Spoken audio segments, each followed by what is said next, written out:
नमस्कार दोस्तों, स्वागत है एक बार फिर से आप सभी लोगों का कण्वा नगरी लाइव में। और दोस्तों, कोटद्वार के समसामयिक मुद्दों पर लगातार चर्चा करने का मेरा प्रयास रहता है। और आज हमारे साथ इस परिचर्चा में शिवानंद लखेड़ा जी हैं, जो कि युवा हैं और जय देवभूमि फाउंडेशन से के अध्यक्ष भी हैं। और विभिन्न कार्यक्रमों में लगातार आपकी बहुत ही सराहनीय भूमिका रहती है, चाहे कोरोना पीरियड हो। अभी आपने देखा होगा कि जिस प्रकार से पूरा उत्तराखंड मूल निवास और भू कानून के लिए लड़ रहा है, और युवा खासकर मैं देख रहा हूँ कि 1950 मूल निवास और भू कानून की मांग कर रहे हैं, और इसमें भी आपकी अग्रणी भूमिका रहती है। तो आइए बात करते हैं।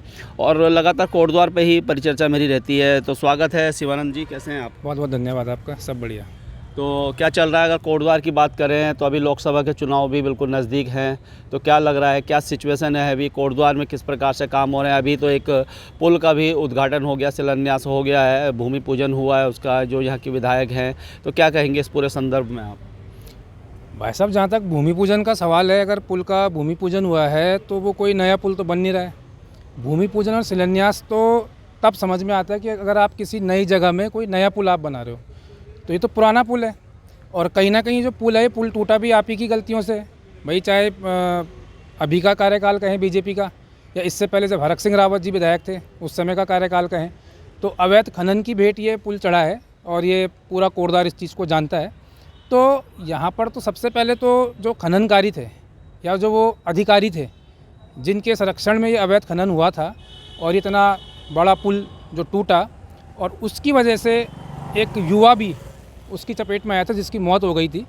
तो सबसे पहले तो आपको उन सब दोषियों के खिलाफ़ कार्रवाई करनी चाहिए थी, तो वो कार्रवाई तो हुई नहीं।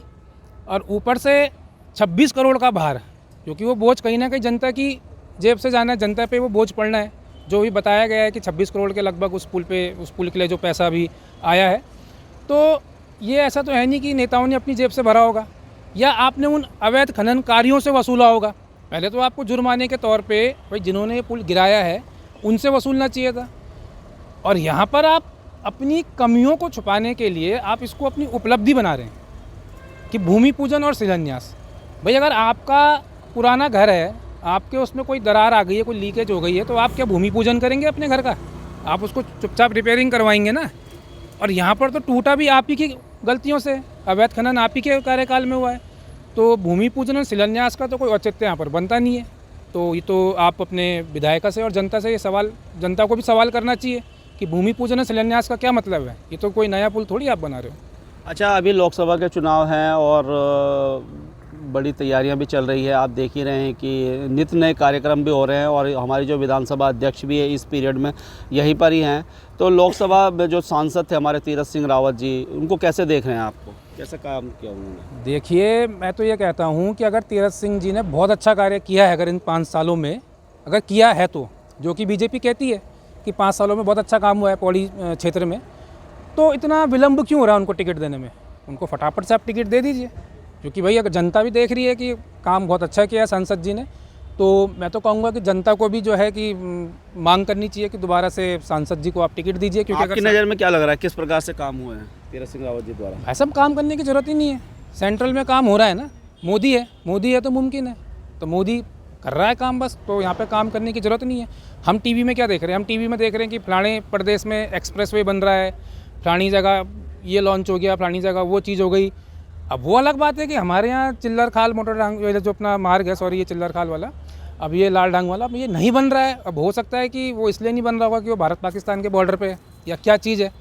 तो क्योंकि ये बहुत बड़े मुद्दे हैं, चिल्लर खाल वाला जैसे मुद्दा, ये बहुत बड़ा मुद्दा है।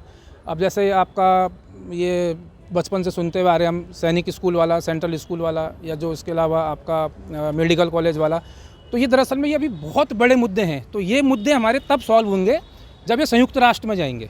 तो उससे पहले तो छोटे छोटे मुद्दे हैं, जैसे राम मंदिर का मुद्दा सॉल्व हो गया, और जो अभी आप देख रहे हैं दिल्ली मुंबई एक्सप्रेसवे बन रहा है, वो मतलब चिल्लर खाल लाल ढांग से भी छोटा मुद्दा है मेरे ख्याल से, इसलिए तभी वो पूरे हो रहे हैं। इसीलिए वो पूरे हो रहे हैं। तो हमारा जो कोटद्वार है, ये मतलब एक तरीके से आप कह सकते हैं कि ये बॉर्डर है भारत पाकिस्तान का शायद, और काफ़ी संवेदनशील है, तो इसलिए यहाँ पर कार्य नहीं हो पा रहा है।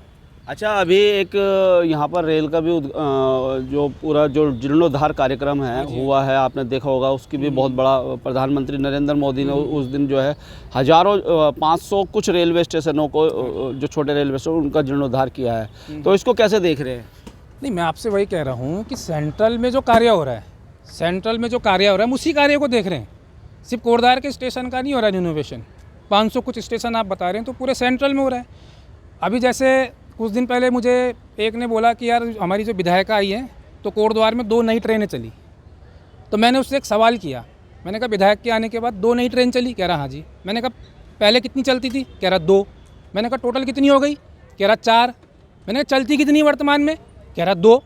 तो मैंने कहा पहले भी 2 ही चलती थी, अब भी 2 ही चलती थी। अब वही वाली बात है, पुल कैसे टूटा सब जानते हैं, लेकिन आप ताली बजा रहे हैं कि भूमि पूजन और शिलान्यास हो गया, दीदी की जय जयकार हो रही है। तोड़ा किसने? तुम्हारी गलतियों से टूटा। अब उसी को फिर तुम अपनी उपलब्धि बता रहे हो, तो ये तो सीधा सीधा जनता को गुमराह करने वाली बात है, बेवकूफ़ बनाने वाली बात है। बिल्कुल बिल्कुल। अच्छा, हमने विधायक की बात की है कि काम तो बिल्कुल नहीं हुए हैं। सांसद को हमने देखा, तीरथ सिंह रावत है, कोटद्वार में एक भी योजना उनके कार्यकाल में नहीं हुई है, और अभी तो उनके टिकट के लिए भी उनको लाले पड़ गए हैं, और यही कारण है। लेकिन करे क्या, दूसरा व्यक्ति आता है, फिर कोटद्वार में यही होता है कि एक व्यक्ति ने काम नहीं किया फिर दूसरे व्यक्ति को दे दिया जाता है। पिछली बार हरक सिंह रावत थे, इस बार रितु खंडूरी को जिताया, ऐसे ही अभी तीरथ सिंह रावत है, अब दूसरे हैं। अच्छा, अगर हम प्रशासन की बात करें, अब हम तहसील में ही अगर हम खड़े हैं, तो अगर कोटद्वार की स्थिति को देखेंगे तो आज लोग जहाँ तक भू माफिया आप बिल्कुल सक्रिय है, हम देख रहे हैं, लगातार खबरें हम देखते हैं कि भू माफिया सक्रिय है, और इसमें कहीं ना कहीं तहसील का या जो यहाँ पर जो अधिकारी है उनका बड़ा हाथ होगा, बिना उनके तो कुछ भी हो नहीं सकता है। इसमें क्या कहना है तहसील प्रशासन का, SDM DM ये किस प्रकार से काम कर रही है? इस तहसील के अंदर मतलब एक उदाहरण के तौर पे कह रहा हूँ, अगर और यहाँ पर ये भी लिखा हुआ है कि भ्रष्टाचार मुक्त क्षेत्र नहीं, है। वो तो सब जगह लिखा है, वो तो आप किसी भी विभाग में चले जाओ, उत्तराखंड के सरकारी विभाग में चले जाओ, सभी जगह लिखा है कि भ्रष्टाचार मुक्त है, और कितना मुक्त है सब जानते हैं।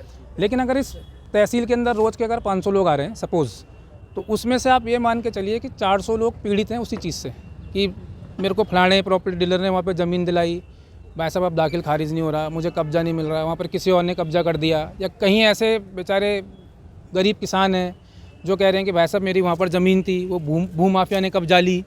तो ये तो देखो बिना बाहर और अंदर की सेटिंग से पॉसिबल नहीं हो सकता, और कोटद्वार के अंदर सबसे ज़्यादा जो है भू माफिया इस कोटद्वार के अंदर बहुत ज़्यादा हावी है। यही स्थिति कहीं यहाँ का एक चपड़ासी भी जो है शाम को 2000 रुपये जेब में लेके जा रहा है, तो जब चपड़ासी जा रहा है तो बिल्कुल वो ऊपर वालों को तो दे ही रहा होगा ना। बिल्कुल दे रहा होगा, वैसे क्यों नहीं दे रहा होगा। और इस चीज़ के तो हम भी खुद भुक्तभोगी हैं। हमने भी कई सारे जल जीवन मिशन के कार्य लिए थे, हमने भी कई सारे कार्य किए थे, यहाँ तक कि घूस मांगते हुए की वीडियो तक हमने विधायकों को दिखाई थी कि कैसे दो कोई एक्शन घूस मांग रहा है। CM पोर्टल तक में कंप्लेंट डाली हुई है, जांच अधिकारी आए, कहीं ना कहीं उनको भी लगा कि हाँ गलत तो हुआ है।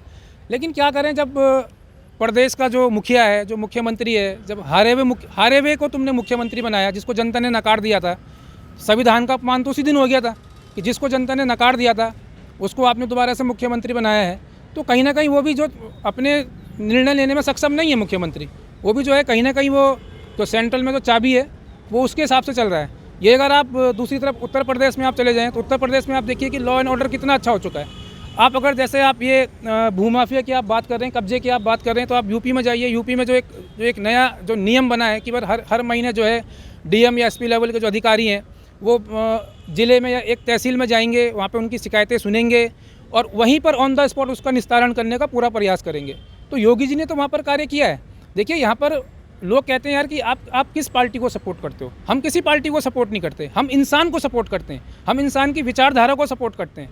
अगर योगी जी यूपी में अच्छा काम कर रहे हैं तो हम बोलेंगे यार बीजेपी अच्छा काम कर रही है, क्योंकि वो कर रही है, दिख रहा है। अब सेंट्रल में अगर गडकरी जी अच्छा काम कर रहे हैं, गडकरी जी के पास जो डिपार्टमेंट है वो अच्छा काम कर रहे हैं, तो हम बोलेंगे यार कि बीजेपी अच्छा काम कर रही है। लेकिन जब अपने उत्तराखंड में कोई अच्छा काम कर ही नहीं रहा तो हम किसको बोलें कि अच्छा काम कर रहे हैं।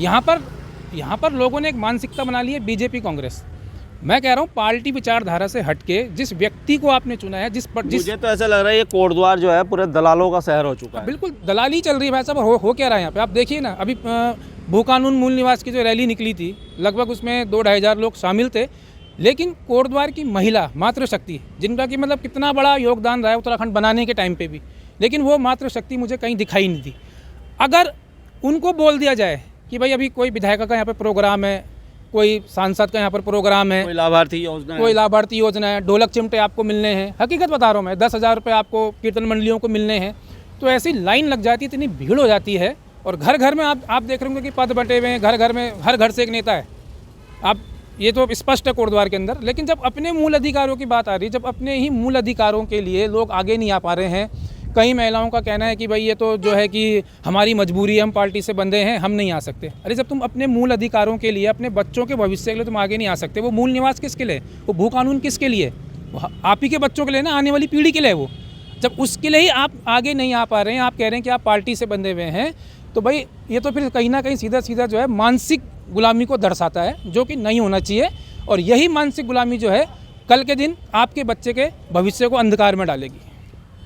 तो दोस्तों, विस्तृत परिचर्चा हमने की शिवानंद लखेड़ा के साथ। और सिचुएशन अगर कोटद्वार की बात की जाए तो पूरा दलालों का शहर हो चुका है। चाहे वो पत्रकार हो, चाहे वो डॉक्टर हो, चाहे वकील हो, वो किसी भी विभाग से हो, किसी भी क्षेत्र से हो, काम किसी को नहीं करना है, सिर्फ दलाली करना है। किस प्रकार से बिना काम के हम पैसे कमा लें, ये एक मेंटलिटी कोटद्वार में पनप चुकी है। कोटद्वार में मैं देख रहा हूँ मैक्सिमम ये चीज़ें हैं, काम करना कोई नहीं चाहता है। तो हम सभी का दायित्व होता है कि हम सभी भी, मैं तो आम लोगों से भी कहता हूं कि अपने हक के लिए जहां पर समस्या है उसके लिए लड़ना चाहिए। आज फेसबुक है, सोशल मीडिया एक ऐसा माध्यम है।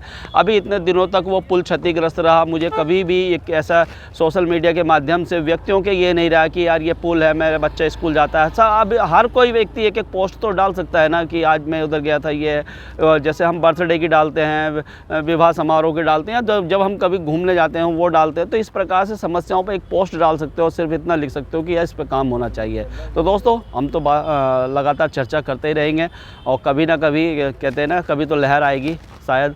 तब तक के लिए धन्यवाद। जय हिंद, जय भारत, जय उत्तराखंड।